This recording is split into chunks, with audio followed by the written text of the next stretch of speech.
শুধুমাত্র আমি আমার 2টা গান থাকবে আর রোমান্টিক 5টা সিন থাকবে, ওইটা আমি করব না। বিকজ আমি সমানে সমান চরিত্র চাই, কারণ অভিনেতা হিসেবে আমি অনেক লোক। একের পর এক সিনেমা আমি করতেও চাই না। আর আপনারা সবাই জানেন যে আমি আগে থেকেই অনেক বেশি সিলেক্টেড এবং সিলেক্টিভ। তো সব ছবি আমার কাছে কমার্শিয়াল মুভি, বাট আমি ভালো সিনেমায় কাজ করতে চাই। এবং আমার মনে হয় আমার প্রথম সিনেমা যেটা আপনারা দেখেছেন ভয়ঙ্কর সুন্দর, যেটা 17তে রিলিজ হয়েছে, এখন কিন্তু আমরা সেই দিকেই যাচ্ছি। এখন কিন্তু ওই ধরনের সিনেমাই সবাই করছে, রাইট? সো ভয়ঙ্কর সুন্দরেও কিন্তু পরমব্রত এবং আমার লিপে গান ছিল। সো আমার প্রথম সিনেমা কিন্তু কমার্শিয়াল মুভিই ছিল। বাট আপনি এটা বলতে পারেন যে গতানুগতিক যে কমার্শিয়াল মুভি, যে শুধুমাত্র আমি আমার 2টা গান থাকবে আর রোমান্টিক 5টা সিন থাকবে, ওইটা আমি করব না। বিকজ আমি সমানে সমান চরিত্র চাই, কারণ অভিনেতা হিসেবে আমি অনেক লোক। আমি দুইটা সিনেমাতে আমি নেচেছি।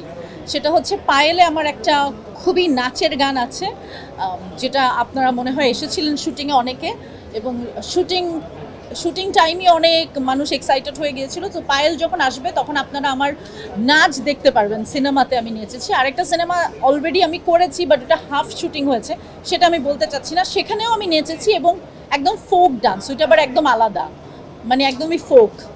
সো নেচেছি। আপনি প্রথমেই যেটা বললেন যে সবাই অনেক গ্ল্যামারাস বলছে, তো আমি আসলে পজিটিভটাই নিতে চাই এবং আমি মানুষ হিসাবে খুবই পজিটিভ, এবং আমি মনে করি যে আমি বেঁচে আছি পৃথিবীতে। সো এর চাইতে বড় তো আসলে আর কিছু হতে পারে না। So there is no room for any negativity. আমি তাদেরকে নিয়ে বলতে পারবো যারা আসলে কষ্ট পায়, তাদেরকে নিয়ে আমি বলতে পারবো যে কষ্ট পাওয়ার কিছু নাই। Because end of the day আমরা কাজ করি আসলে আমাদের দর্শকের জন্য, এবং অডিয়েন্স ইজ অলওয়েজ রাইট। আমার সাথে যখন আপনাদের দেখা হয় তখন কেউ আমাকে কোনো খারাপ কথা বলে না, তখন সবাই আমাকে ভালো কথা বলে। সো একজন লুকিয়ে লুকিয়ে লিখছে, যার নামহীন একটা ফেসবুক অ্যাকাউন্ট, কোনো নামও নাই, প্রোফাইলে ঢুকলে আপনি দেখবেন ফেক অ্যাকাউন্ট, রাইট? এখন সে কোথায় বসে কি লিখছে তাতে আমাদের কি যায় আসে? মানে আমার কিছু যায় আসে। আমার 4টা সিনেমা পেন্ডিং আছে, এখনও রিলিজ হচ্ছে না বিকজ কাজ এখনও বাকি আছে।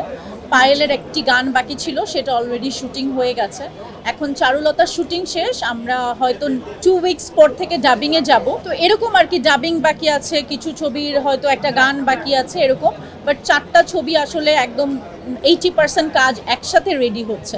সো আমার সব ব্যস্ততা সিনেমা কেন্দ্রিক, এবং সিনেমা যেহেতু করি তো তার জন্য আসলে নাটকে যখন আমি কাজ করতাম তখন হয়তো ঈদের সময় কাজ আসতো বা সব সময় অনেক কাজ আসতো। বাট সিনেমা করলে যেটা হয় যে অনেক বেশি কাজ, যে সারাক্ষণ একের পর এক সিনেমা আমি করতেও চাই না।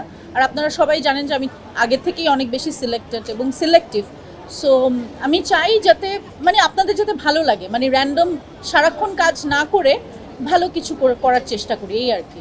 বাট আজকে আমার পারফরমেন্স আছে, অনেকদিন পর আমি ক্লাসিক্যাল ডান্স করছি স্টেজে, আজকে আমার পারফরমেন্স দেখতে পারবে। এই অভিযোগের জন্য আমি একটি সিনেমা করেছি পায়েল নামের, যেটা ফুল ফ্লেজেড কমার্শিয়াল ছবি, যেটা আপনি বলছেন।